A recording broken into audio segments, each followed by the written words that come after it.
Welcome to another episode of the Country HQ Spotlight On podcast, where we shine a light on emerging and established artists making waves in the Australian country music scene. I'm your host, Adam Simon, and today I have the pleasure of speaking with a rising star who's making her mark with her unique sound and her passion for country music at such a young age. Coral Renee, who's just released her debut single, Pink Is My Colour. As you can see, it's pretty pink in the studio here today, and she's already gaining attention for her storytelling and authenticity that she shares every time she records or performs on stage. So let's chat with Coral about her journey, her influences, and what's next for her on this amazing journey she's starting. Coral, welcome to the Country HQ Spotlight On podcast, and thanks for your time. Thank you for having me. I'm so excited to be here. Country music in Australia, we're going to talk about your new single in a moment, but I want to sort of get into the roots of where you came from a little bit. Country music has such a deep, rich history in Australian music and Australian entertainment. Where did your journey start in music? Yeah, so I've always loved country music. Growing up in the city, it's a bit different to a lot of country artists, but I was always drawn to country music because of the storytelling. It was what always drew me towards it, and I became really passionate about country music, even though I didn't grow up in the country and experience that kind of lifestyle. And when I started kind of playing music, I've always loved music. I didn't quite start writing in country, but I was always pulled back to it. And about 2 years ago now, I started writing country music, and it's just always been a big passion of mine. Who were some of your biggest musical influences growing up? Yeah, so number one, I will always say Taylor Swift. When I was little, she was my absolute favorite. I remember there was this video of her. I think it was on Apple Music or something. You could get the little videos. And she was talking about how she had begged her parents to go to Nashville to go see, the country music scene over there. And I remember watching that, and I ran to my dad and I was like, Dad, I want to go to Nashville. So he took me when I was about 12, and that was a really big push in knowing that music was 100% what I wanted to do. You're probably too young to remember, but Taylor Swift was at the very first CMC Rocks when it was down in, I think, the Snowies, quite a while. And they've just actually released that video footage and put it into the National Film and Sound Archives, because this is back when she was still a rising artist, and she graced this stage at the first festival we have now. Obviously, we know CMC Rocks is huge, isn't it? But yeah. And now we've just had Taylor Swift come to Australia, and I think pretty much every person in Australia saw her at some point. So is that a journey and a path, not only from Taylor's music, but also from her business acumen and how she's developed and expanded her career? Is that something which you would aspire to follow in her footsteps, not just because of, I suppose, the financial gain, but also the commercial success and the broader appeal? Yeah, well, I think she's a really smart woman. Her business skills are amazing, first of all. And then as well as her talent in music and lyrics. I mean, that was what inspired me at first, growing up, was her actual music. But as I've gotten older, I've looked into all these little Easter eggs that she puts out, and all these business things, and how involved she is in her whole career. And that's a really big inspiration to me. I want to be that involved in my own career in every aspect. She's such an advocate for strength for young people in music and so on. I mean, she had these issues with her record company, and she's got her own rights all back and everything, and she's re-released all Taylor's versions, and it's a really fascinating thing. But it's not just that, it's the team she surrounds herself with. So I think if you've got her as someone to follow in her footsteps, you're on a very good path. Let's talk about the debut single's just come out, Pink Is My Colour. And again, it's not quite my colour, but it's in the studio here today to help celebrate that. It's such a distinct sound. It's such a great sound, very fresh, very vibrant, and so on. Where did the song come from? What inspired you to write? Yeah, so growing up, my favorite color was pink. When I was very little, I loved pink and sparkle and stuff like that. But I think in around primary school at some point, this notion starts to go around that pink is only for girls, and that pink represents a weakness for some reason. And I think as a young girl growing up and just finding myself, I kind of took that to heart. So I pretended that my favorite color was blue for a while instead. But about 2 years ago now, I started to realize how silly that is to put so much on a color. And I decided I wanted to dye my hair bright pink, which was a little bit of a big jump, but my mom was like, "Are you sure you want to dye it pink? Just make sure you're sure." And I was like, "Yes." And I did it. And I started to feel a lot more confident in myself and Mm. comfortable in who I am.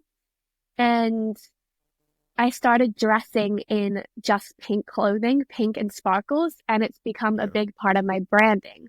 So I wrote the song Pink is My Color to kind of celebrate that and show the younger generations, like, if you love pink, that's okay. It's actually a color of strength and self-expression. Mm. And it doesn't have to be about pink. You can relate it to something else. It's really just about confidence and expressing yourself for who you are. I remember you talked about that strength and confidence. It's funny you say that. I remember growing up as a kid, I used to watch the American wrestling with my father and my grandfather, and one of the guys there who we followed, his name was Bret Hart, and he always wore pink, and they said, he said, girls wear pink. And he said, no, the concept what he had in his head was, how tough do you have to be to wear pink? And I thought that was a very good thing. He's like, Yeah. all these monsters and these big giants and so on, this guy comes out wearing pink. And he said, I just did that to prove how tough I was. And that's a very good idea. And you say that resilience as well. And because we live in such a diverse society now, don't we? In colours and genres and genders and all sorts of things. They're all crossed over and we all get to share. And I think if we can, especially post-COVID, I think if we just accept for colours and race and gender and preferences and so on, it creates for a much more exciting world. Yes, it Yeah. takes a bit of getting used to in some cases, but I think, as you say, if you can have that strength, because you're only 18, 19, is that right? I'm 18, yeah. It's a fantastic insight to be able to show that at such a young age and that strength. So hats off to you towards it. But I'm pretty sure if you take your hat off, there's going to be pink hair underneath that too. Yep. So next time I'll do my beard pink for you. Okay, we'll go full hog on Okay, that. So sounds good.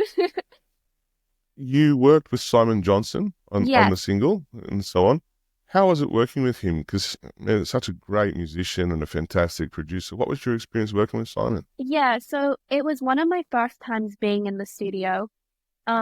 And Simon just kind of talked me through the whole thing. He's very professional, so he was just like, what do you want the songs to sound like? And I gave him some examples. We just sit there and listen to them, and he'd be like, all right, I hear these different parts.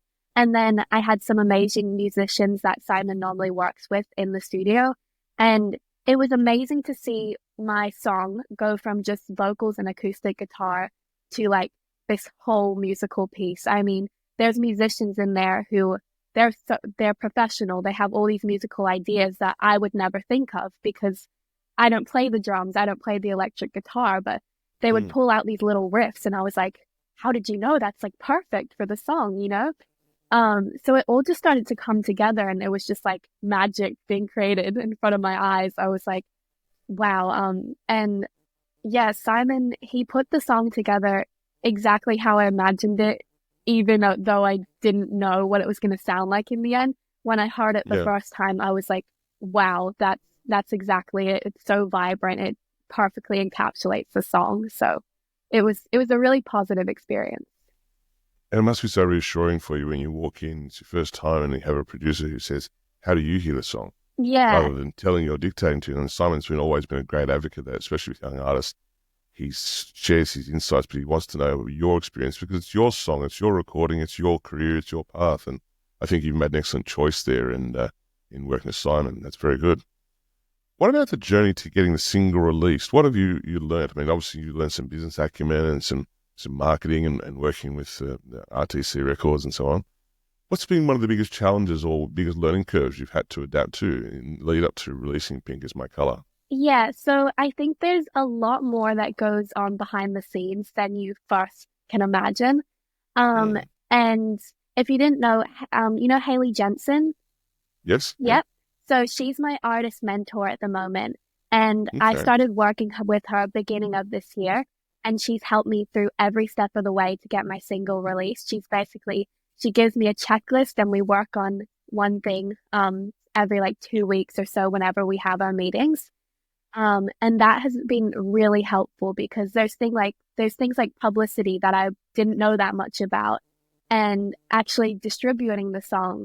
And it's just all these things pop up and I would have had no idea what they were without Haley. So I want to say a really big thank you to her because she made the song come out as much as I did in a way. You picked a fantastic mentor there. I mean, Haley Jensen is one of the hardest working artists in country music here in Australia. And she's always working. She's refined everything. Everything's thought through from A to Z. and that's, we have to think of that, it's called music business for a reason. Yes, we'd love to just play the music, but certainly I think you've definitely nailed a fantastic mentor or someone to guide you through, especially because it's changed so much too. You almost, if you're either in school or going to university, you've got that on, and then you've got probably a job, and then you've got this other full-time job, which can be, all the social media and social media, and you do streaming, I see, on Instagram. Yeah, I do some live streams sometimes. I do a lot of social media posting. It's something I really enjoy, actually. Some people don't like it as much. I like creating the content and posting it out there. It's a bit fun, but it's also a lot of work, I would say. Yeah, but it's a great way. I mean, it pops up on my Instagram when you go live, and that's a great way to engage. And I've watched a few and so on. It's a great way to engage and connect with people in a time when we need to reach out, don't we? We need to reach out and connect with every single fan, and not just here in Australia, but you can find yourself having fans around the world all of a sudden. So you've done really, really well there. Congratulations. Thank you. You had an opportunity. You've been part of the Junior Academy of Country Music, and as well as the Talent Development Project. What were some of those experiences like, and did they help you, I suppose, mold or shape the songwriter that you are now? Yeah, so Junior Academy of Country Music I did last year now, I think it was. Yeah. Mm-hmm. And it was my first time being around so many other musicians. I mean, we had just been coming out of COVID, really, so there was quite a big gap in what I could do in music for a while, just getting started in my career. Mm-hmm. And we saw this program opportunity in Tamworth, and I was like, that sounds perfect for me. But I didn't actually have any country songs written at that moment. So about a week before Academy, I sat down and I was like, I need to write a country song. And that's when I wrote my first ever country song, and I absolutely loved it. And then going to Academy and meeting all these people my age, as well as professional industry mentors, it really helped me get into that country scene. And then with Talent Development Project, that was an amazing program as well. I made some lifelong friends in there. There is also so many professional mentors in that program. And you do these workshops every week that help with your songwriting and are also really important for the business side of music with TDP. They stress a lot having a sustainable career. You don't have to be as famous as Taylor Swift to have a career in music. They just think you need to have a sustainable career where you can support yourself fully through music without another job. So that was a really interesting take on it. I think it's really important, especially at such a young age, to develop those skills, because I'm sure we've seen plenty of artists in our time where they haven't come with those skills or that thing. But I think it's also, your timing is quite right. And correct me if I'm wrong, the TDP and even the Academy and so on, from everyone I've spoken to, it's a great chance for you to network and meet other artists and so on, who you become colleagues or peers, but also friends with. Whereas I think 20 years ago, it was so competitive, it was you versus me. Do you find that these experiences, not just working with Hayley, but also some other artists, do you find working with these people and the people you meet is a very supportive network for you? Yeah, I think country music is one of the most supportive industries. It's amazing just going to Academy for that first time. And then I went to TCMF in 2024, January, for the first time after doing the Academy. And I went there and I already knew all these people from Academy. And then through them, you meet other people. And then you basically know everybody in Tamworth. You can walk down the street and just see a bunch of people you know. So I'm really excited to go back this year to Tamworth and see all of those people.